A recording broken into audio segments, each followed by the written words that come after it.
What is up, everyone? John here. Today I'm going to do a video informing you guys about something that I think is going to be a really cool project, and hopefully you guys will agree. So currently I'm driving the project vehicle. The project vehicle is my 1986 Mazda B2000.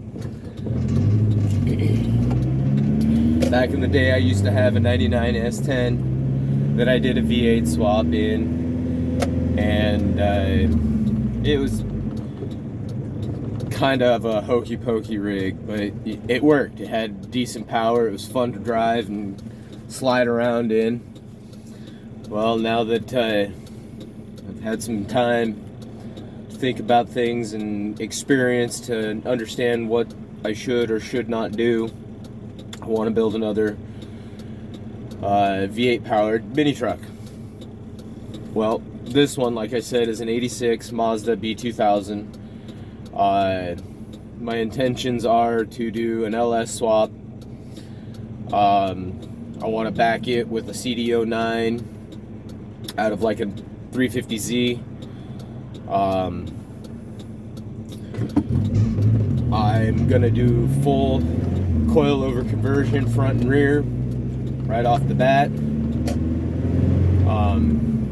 Later in times to come, I want to do a complete IRS in it. For those of you that may not know what that is, that's an independent rear suspension. So that's long term, long way. I'm doing this budget status, you know, wrecking yard parts, low quality, cheap eBay parts if I have to. I want to try and do this build entirely under 10 grand.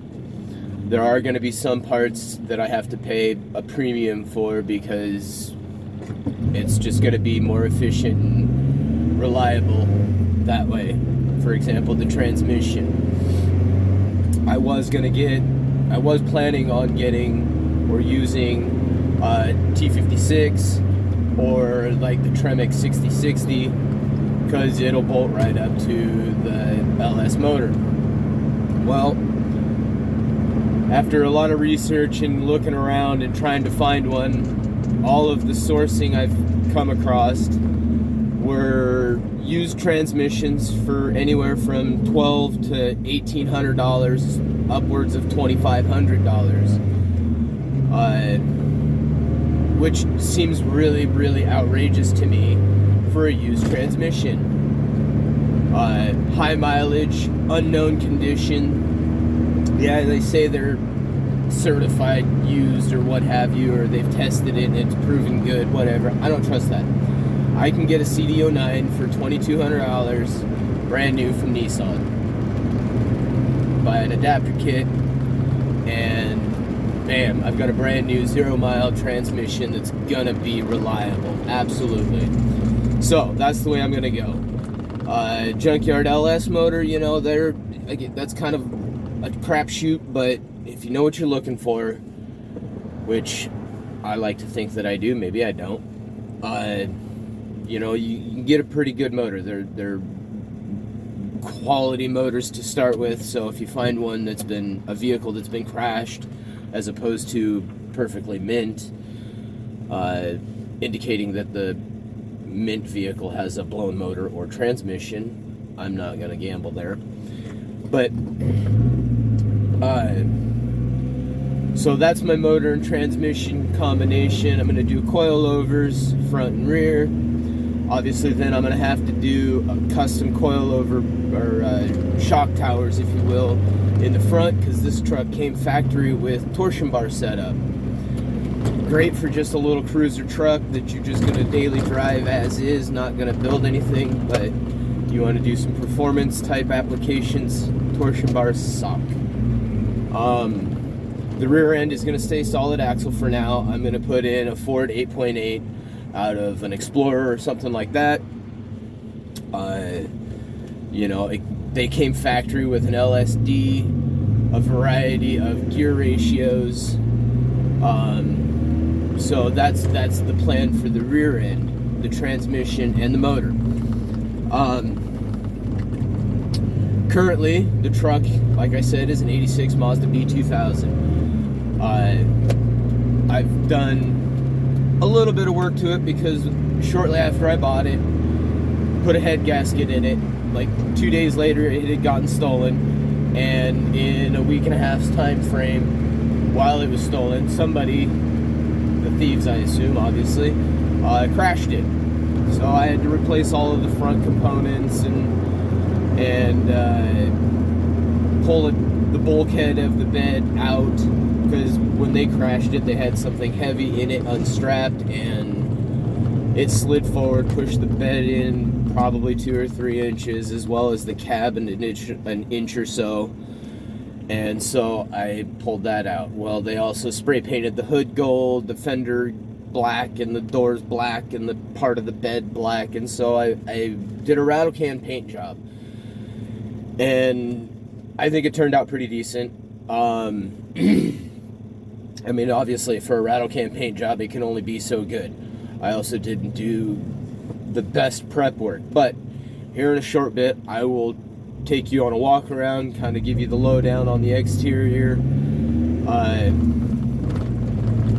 This truck came from the factory with power steering, AC, cruise control, tilt wheel. I mean, it was fully loaded, and it all works.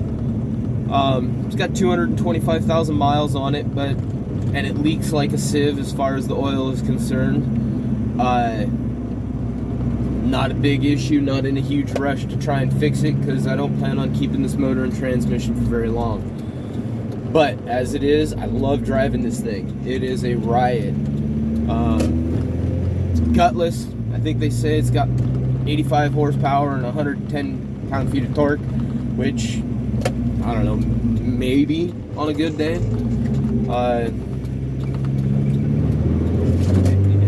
Can't even hardly spin the tires on the wet ground.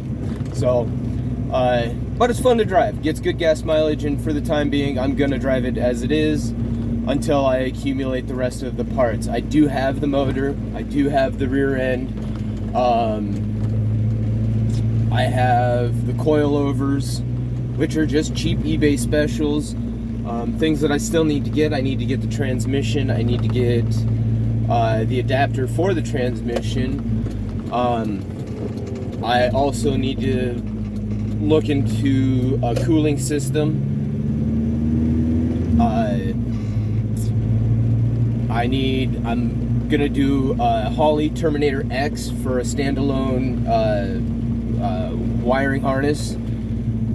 Everybody that I know that's had a Terminator X or any Holley wiring systems for that matter, the EFI Sniper and so on, have all loved them. They're foolproof, idiot-proof, which is great for me, because sometimes I can be an idiot.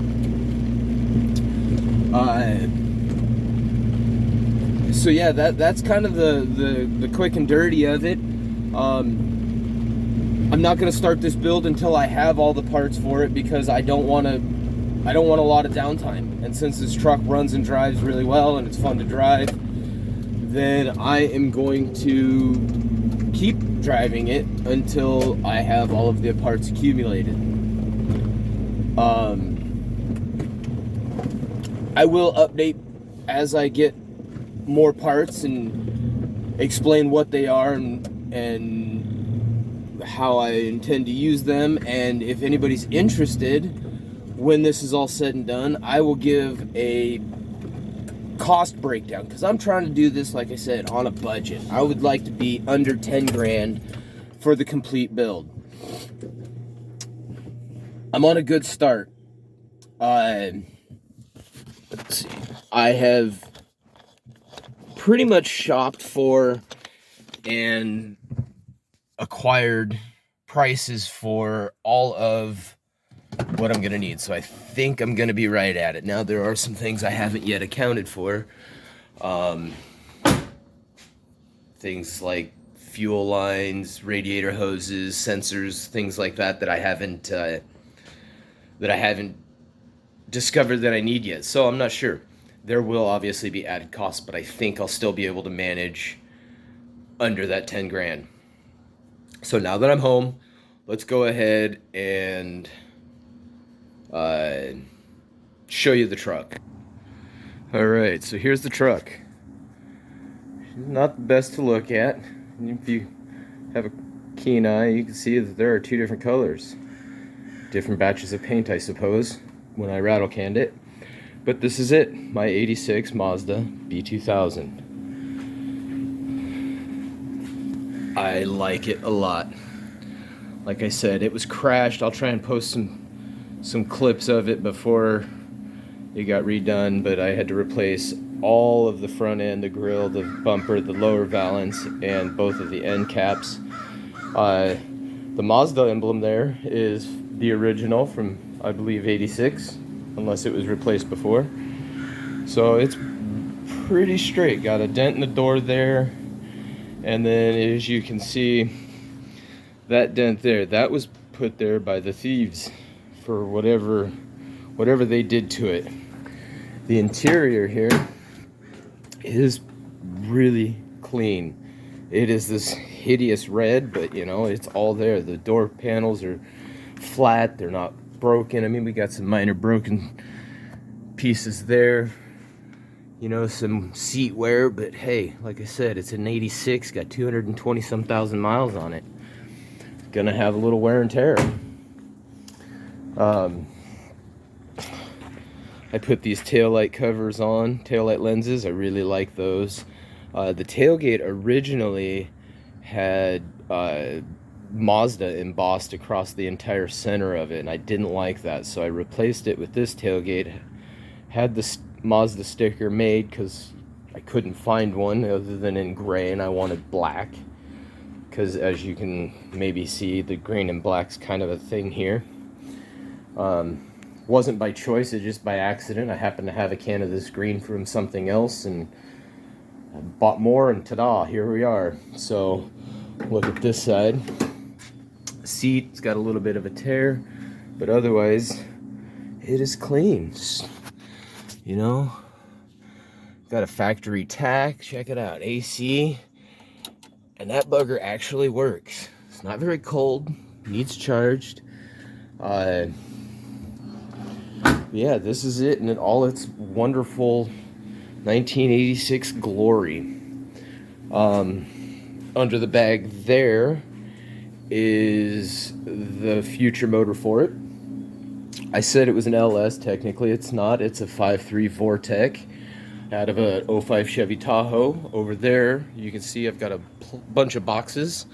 Box with the green tape, that's the new low profile oil pan, just a Summit brand. Behind that are a couple of smaller boxes that have like the front and rear main cover plates. There's also a trunnion upgrade kit, which I'll be doing a how-to kind of video if you guys are interested in seeing that. Behind that is the big long box there. That's the new rack and pinion steering I got for it. The large box there is my new intake manifold and throttle body. And that box there is the 4-link kit that I'm going to be building for the rear end. And that box there are my cheap Rev 9, as you might be able to see right there under by my finger, Rev 9 coilovers. Like I said, I'm doing this budget. Gonna stick with cast manifolds, I think. I kind of want to do full-on long tube headers, but I don't know about fitment. I don't have the desire to spend the several $100s right now for headers that I don't even know if we're going to fit in the hole. So yeah, that's kind of the sum of the project as it stands right now. So if you got any interest in seeing this build, hit the like button. You want to bash on it, throw it in the comments section. I'd love to hear it. Otherwise, stay tuned, and I will try to update as things come about, and hope you follow along to see the progress that gets made. Thanks for watching. Have a good day. Bye. Oh, say hi to Bruce. Bruce.